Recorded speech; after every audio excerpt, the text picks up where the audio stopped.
Hello everyone, and welcome to Designing Characters, where I explain turning characters from my mind and other media into characters for Dungeons & Dragons 5th edition. We focus on builds and personality traits here, using standard array with D&D Beyond's layout. Today we're doing the Doctor, protagonist of the long-running series Doctor Who. They're a witty, charismatic, ingenious, timey-lordy thing. They're also quite fond of bananas. Mommy? No! Mommy! Don't drop the banana! Why not? Good source of potassium! Nice switch. It's from the groves of Villengard. Thought it was appropriate. There's really a banana grove in the heart of Villengard, and you did that. Bananas are good. So, what are the traits we definitely need to make the, good Doctor? First, knowledge.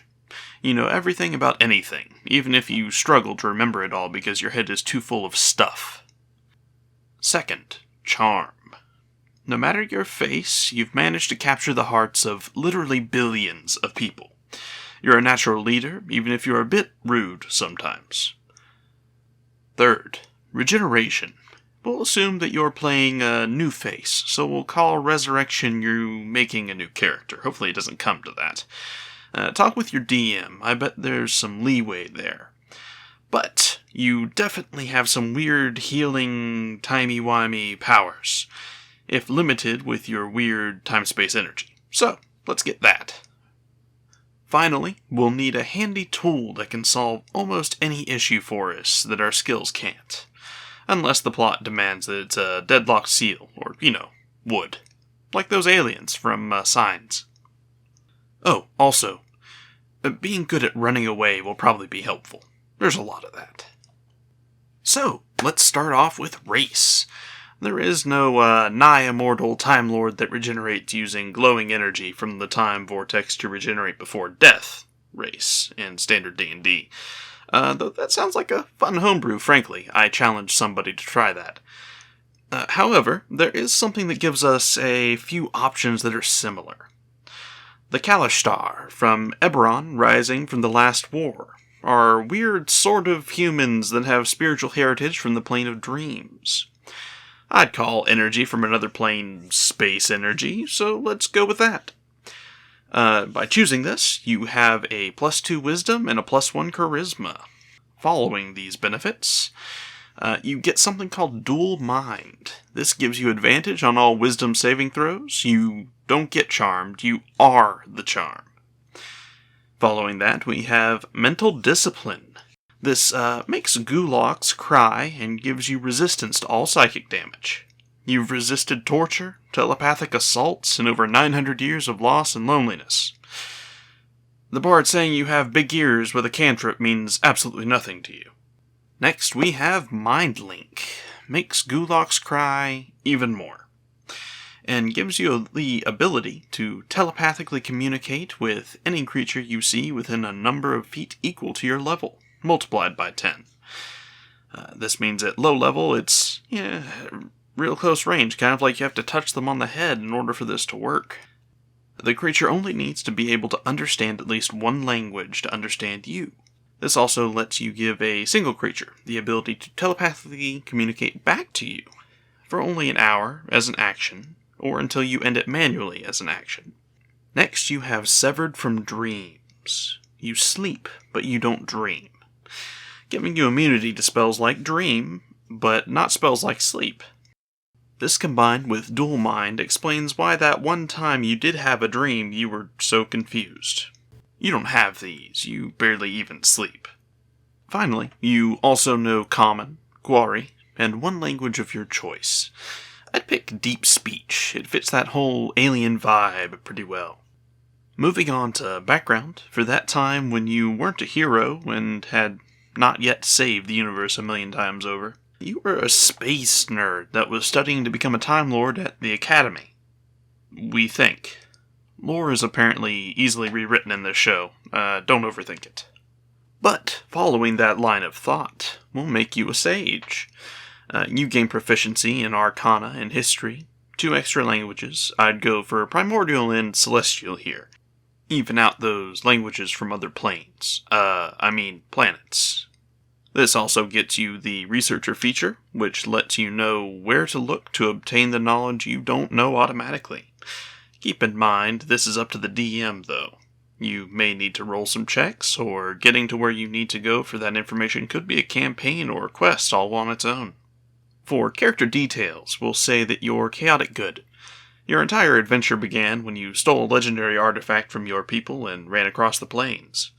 Work with your DM about having that item be a gemstone, or something that, as you grow in level, it grants more benefits, acting as your spell focus until it can eventually become a proper TARDIS again. The real Doctor doesn't have a faith, but they have a belief that they don't know everything. If the Doctor was in the Forgotten Realms, they'd probably be aware that being faithless is bad, and gets you shoved into a wall full of dead people after you pass. So, we'll go with Ogma, whom is the god of most people that crave knowledge. For lifestyle, you used to live in a mystical artifact that basically provided your every need. However, now that big ship is a lucky rock you carry around while it recovers its power, and so do you. So, we're looking for something a little bit more realistic. With that, we're going to go with the wretched lifestyle to begin with. As the campaign proceeds, you can probably change that very quickly. Just find the nearest noble lady or sir, chat them up a bit. You'll be living lavishly in no time and suddenly be married to a queen, a pharaoh, a famous entertainer, and, to top it all off, an archaeologist that shoots people. Usually you hate that. Weird you don't mind it when she, or he, does it. For appearance, go with whatever you'd like, as always. The Doctor, after all, has had many faces and many lifetimes. You're just the newest addition. Moving on to personality traits, take "There's nothing I like more than a good mystery." That trait is what gets you in trouble more often than not, after all. And for your secondary, I'd recommend something like, "I use polysyllabic words that seem impressive, but are actually nonsensical babble because I can't recall the actual name for what I'm thinking of." After all, that's quite the habit you have. Timey-wimey indeed. Moving on to ideals. Go with beauty. What is beautiful points us beyond itself toward what is true.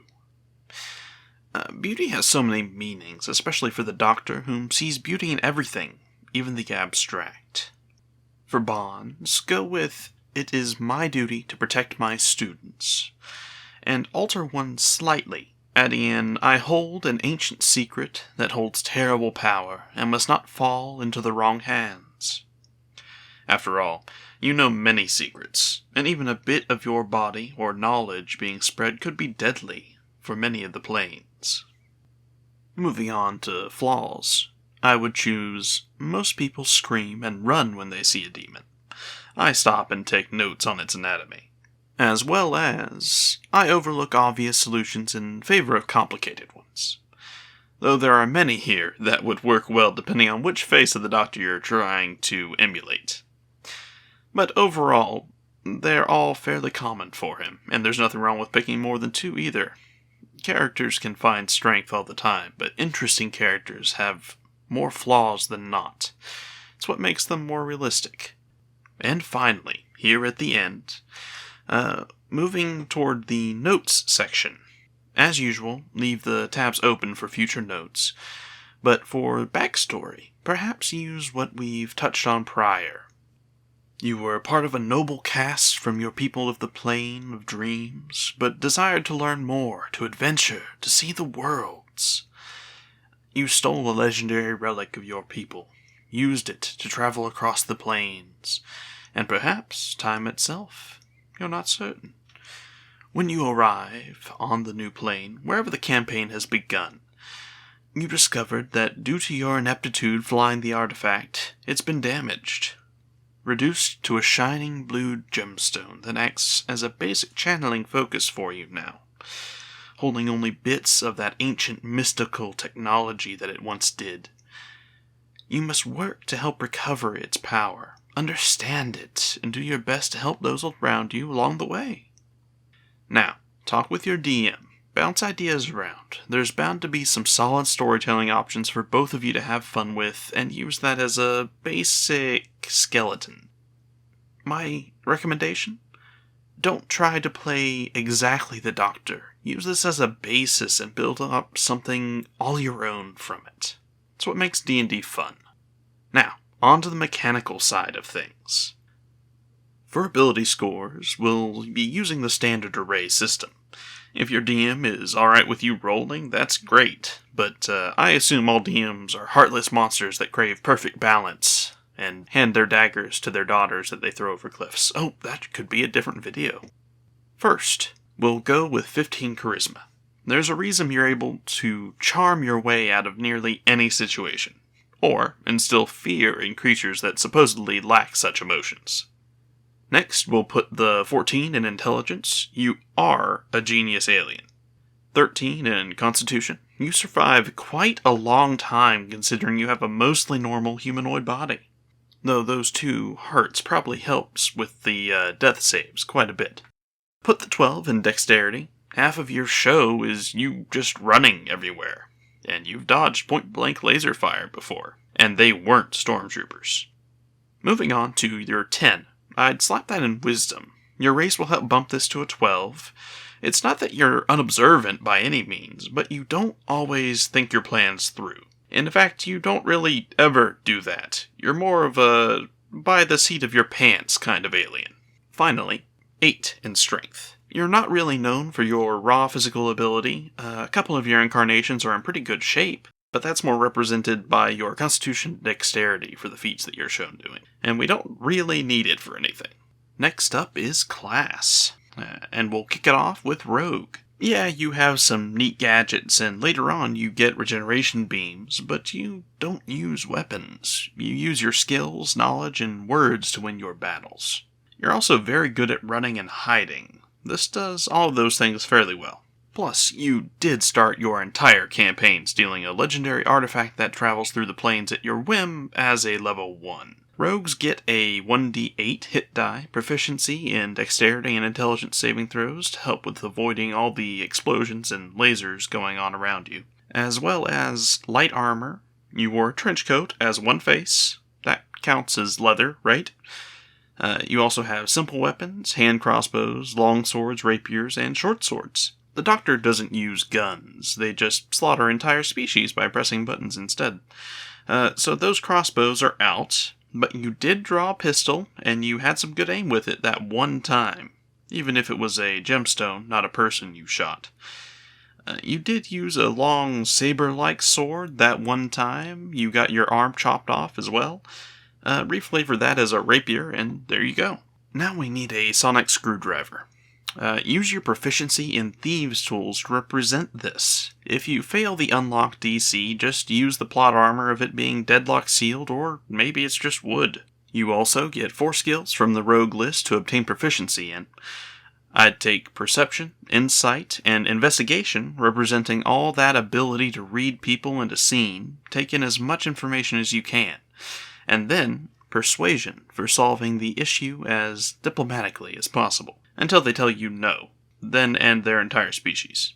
You had so much mercy. Not anymore.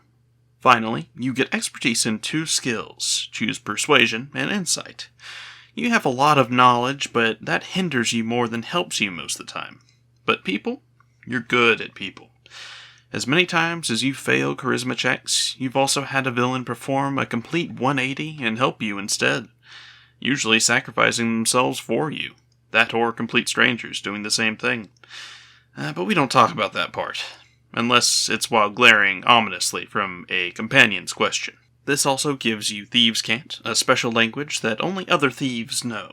Considering all the weird languages you can speak even without your artifact's help, I'm sure you know how to read body language and symbols from the various black markets across the planets. Planes. For level 2, take another level in Rogue, granting you Cunning Action. That whole hiding behind things in the middle of combat and running half of the show thing comes in here.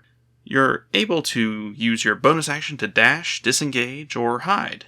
Use this to escape from the battles as much as possible. Find the root problem and deal with that instead of the kids with guns. Level 3. Let's switch over to Bard. Multiclassing into Bard will give us even more of our charm and toys. You gain proficiency in a single instrument. Take lute. It's the closest thing we have to a guitar, and you've kind of outgrown that old recorder you had from long ago. You also get an extra skill proficiency. Take stealth. It's not your greatest skill, but you're definitely better than a standard +1 at it. And your ability to blend into a crowd can be top-notch, if that's what you feel like doing in the moment, and not standing in the spotlight anyway. This level gives you spellcasting using Charisma as your casting ability, giving you 2 cantrips and 4 known first-level spells. Take Prestidigitation for all those random minor benefits that your Thieves' Tools, Sonic Screwdriver, is capable of. It allows you to perform harmless sensory effects, instantly light or snuff out flames, clean or dirty an object, and all kinds of other neat little things. Next, take Vicious Mockery, dealing 1d4 psychic damage that increases with your total level, up to 4d4 eventually. You're rude when you want to be, and throwing off your opponents when you're trying not to get shot is a skill you've honed very well over your long lifetime. Moving on to your first level spells. Cure Wounds lets you manipulate your timey-wimey energy and pour it into someone else for that one time you want to shave off a few years of your life to heal a broken bone. Comprehend Languages covers that passive effect of the TARDIS allowing you to understand the literal meaning of any language you see or hear, as long as you're making contact with it. But it won't decode secret messages or glyphs, so when you try to use it to read the literal language of creation that existed before the universe, it probably won't work. Identify will let you instantly identify an item to discover all of its properties and information. If you use this on a creature instead, you know any spells that are currently affecting them. Use this to realize when someone is being mind-controlled around you to put a stop to it.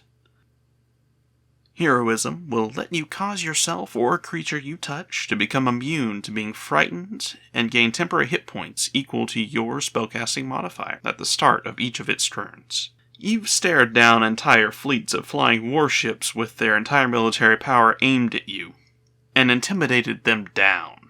That big flying red thing that says it's a dragon isn't going to make you quiver.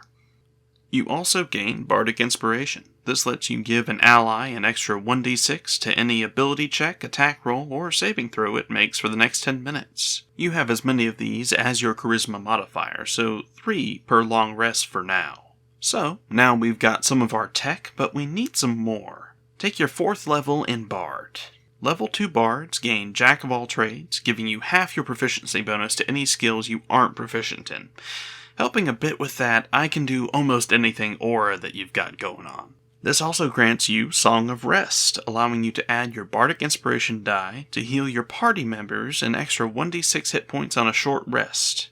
Give a rousing speech or tell a story about one of your adventures. Keep morale up. You're good at that. Usually. For your next spell, take Sleep. Sometimes you just need to diffuse a situation by grabbing a deity trapped inside a little girl's head and putting them to bed for a bit. Take your 5th level in Bard. 3rd level Bards get to choose a college. Though an argument could be made about valor, at heart you're still a scholar, a scientist, a nerd. So we're going Lore Bard. This gives you 3 bonus proficiencies in skills. Take Intimidating, Medicine, and Sleight of Hand to round out your skills a bit. You're not terrible at lying, so deceit could be an option, but usually you stick to bending the truth or scaring people to death, and your charisma bonus gets it pretty high with Jack of all trades. Instead, that medical knowledge and the tricks to escape handcuffs, cells, rope bindings, and pickpocket things you need, or steal back keys to your artifact from people that want it also, is always a good thing. Next, you get expertise in 2 more skills. We're going with Intimidation and Perception. When you yelled at that fleet of warships earlier to shut up and let you talk, they listened. Then they trapped you anyway, but still. Moving on to Cutting Words. Letting you throw off the people shooting at you even more. Why are they always shooting at you? When a creature within 60 feet of you that you can see makes an attack roll, damage roll, or ability check, you can use your reaction to expend 1 of your Bardic Inspiration die and subtract the number rolled from the creature's roll. Intimidate, distract, do something random that makes no sense. Jump in front and say I'm a target. If it works, it works. For our next spell this level, take Charm Person. Sometimes your words aren't enough alone, and you need a little bit of help calming down a violent situation. Focus on that weird telepathy you have that only seems to exist and work sometimes to charm them and get them to calm down. 4th level lore bards get an ability score improvement. Go for Charisma. Your charm can't be held back by anything. For your 3rd cantrip, take Friends. Sometimes you have to lay on the charm extra thick to persuade someone into doing something that needs done. Or just to have some fun. Your call entirely, really. For your 1st, 2nd level spell, take Shatter. You don't kill people directly, but machines and golems are another issue entirely. Fiddle with your sonic and use it to overload their circuits in a big thunderous explosion that overloads them. 5th level lore bards get Font of Inspiration. You now regain your expended uses of bardic inspiration when you finish a short or long rest. For your 1st, 3rd level spell, grab Tiny Hut. Flavor it as blue and make it a box instead of a dome. This is your TARDIS for now. If you and the party need a place to safely rest, just pop inside for a bit. 6th level lore bards get Counter Charm. As an action, you grant you and all friendly creatures within 30 feet of you advantage on saving throws against being frightened or charmed. Unfortunately, since you already get advantage on wisdom saves, this won't help you too much, but for everyone else it's pretty useful. Give a quick warning, tell them the monsters, aliens, are attacking their minds and snap them all out of it. You're the charm here, not them. As well, you gain additional magical secrets. Take Counterspell for when you decide to use that sonic to disrupt enemy fire while your wife actually shoots them back. Still shouldn't like that, but you do. As well, take Mage Armor. Before the firefight starts, you've already created a constant disruption field around yourself, slightly altering the aim of attacks against you. Or you got lucky. It's impossible for anyone to tell, including you. For your next 3rd level spell, take Glyph of Warding. Start placing traps, plant explosives to take out ships and trigger the destruction of the big weapon. Protect an area with a force field to ensure others can't get in, or make a disruption field to counter an incoming fireball. Big laser blast. 7th level lore bards, or a simple one. Take Dimension Door. You now have a short-range teleport with a new toy. A toy you took off Jack's wrist. Or maybe have a short hop in the TARDIS. Hopefully, you don't hop a lot farther than you intended. 8th level lore bards gain another ability score improvement. Just like before, toss your points into Charisma. It's representing your sass, technology, and your words, after all. For your next 4th level spell, take Charm Monster. You may be able to use your normal words and charm against most humanoids, but when a giant alien is clearly angry with you, it's time to pull out the minor telepathy and tech to stun or change its mind. 9th level lore bards gain their first 5th level spell. Take Teleportation Circle, and your TARDIS is finally up and running, if limited by specific coordinates on the same planet, for now. 10th level lore bards gain 2 more expertise and skills. Take History and Investigation. As time goes on, your memory seems to improve a bit, though you still have the occasional lapse. Next, you have your 2 new magical secrets. Take Banishment for when you need to send something to the other parallel world, planet, or dimension that it came from. As well as Wall of Force to form a force field that protects an area or traps something inside for a bit so that you can escape. For your new cantrip, take Minor Illusion. Fiddle with some local tech. Use your screwdriver and that big brain of yours to get a hologram going. 11th lore bards gain their first 6th level spell. Take Mass Suggestion for those moments when you're facing down an entire army and need to tell them to drop their guns, turn away, and run at the sight of you. 12th level lore bards gain another ability score improvement. Take Constitution and Wisdom to level out the uneven numbers a bit and get some more HP going, as well as better concentration rolls. Remember, hit points aren't just your body, they're your willpower, stamina, morale, focus to keep going, and you have plenty of all that. 13th level lore bards gain their first 7th level spell. Take Teleport. Remove your spell Teleportation Circle and take Force Cage in case you need to trap someone for eternity as a scarecrow. Or in a sun. Or in a mirror. Or really, you're the scariest pacifist in existence, let's be honest. 14th level lore bards gain another set of magical secrets. Take Plane Shift, and your TARDIS can finally travel between worlds. Planes? Missing the time control feature, but don't worry, we'll get there.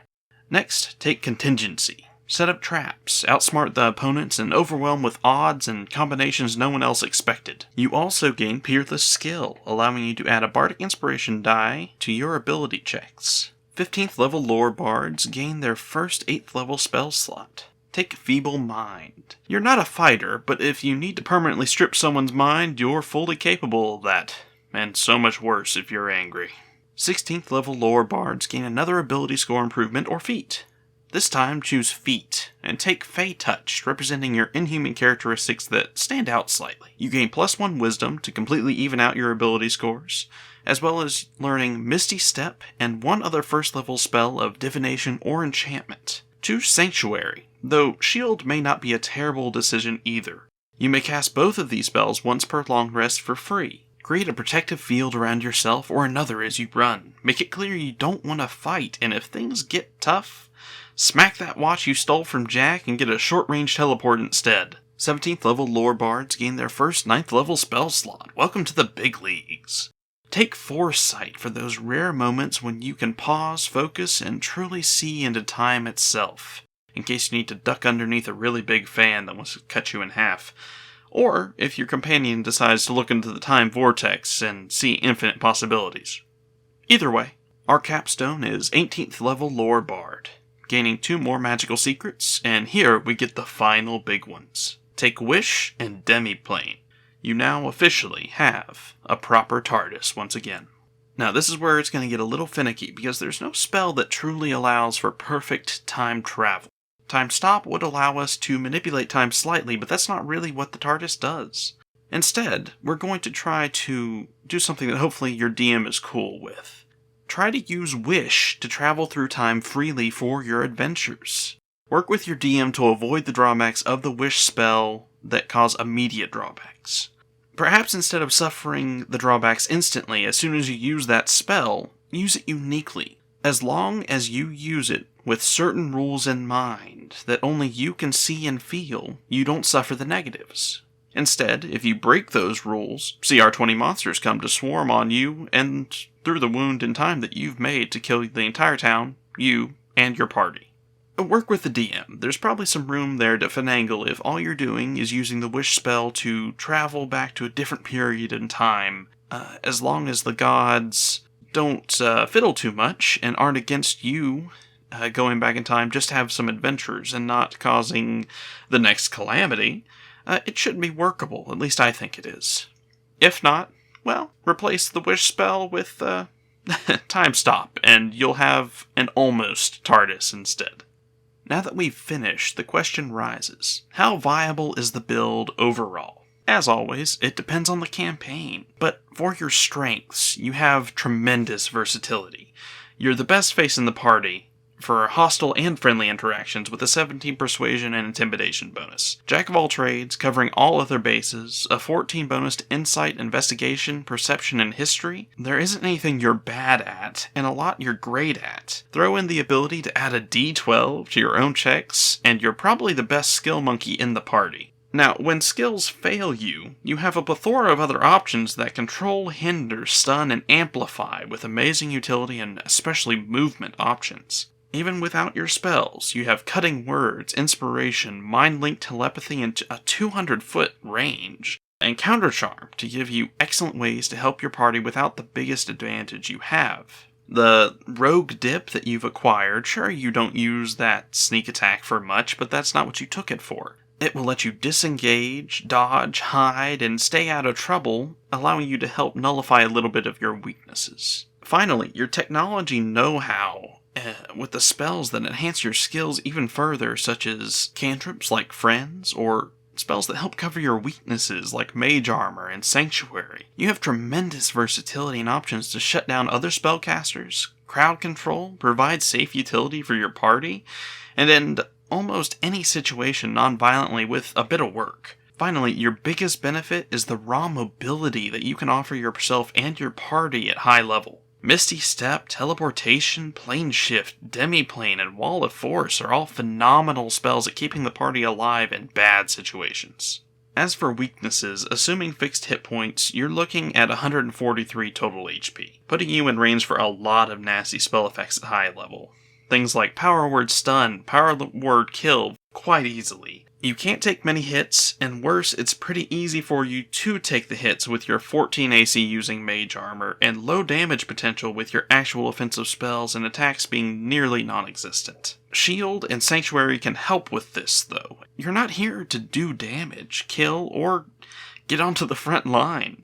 Keep out of combat, roleplay, use your plethora of skills to your advantage, and set up a plan to stop violence before it starts. Offer them a solution, let them walk away. But if they don't, there's a reason you have backup. Use your tech, enhance your friends, and weaken your enemies. Stay back, eat bananas, avoid pears, use your plethora of tech, and save the planes. I mean galaxy. As always, thanks for watching. If you liked the video, please subscribe for more. I do videos on all kinds of Dungeons & Dragons, storytelling, Let's Plays, and various nerd things once to twice a week. This is my first video doing a build, and I wanted to credit Tulock the Barbarian for the general concept. Though I'm going to try and build more focus on the roleplay side of things and story than the specific builds. Link in the description below to his stuff. He makes phenomenal videos, and he has inspired me to do quite a bit more and pick up this again and realize that YouTube doesn't just have to be one thing on here. As always, I love you all very much, and I hope you have a fantastic week.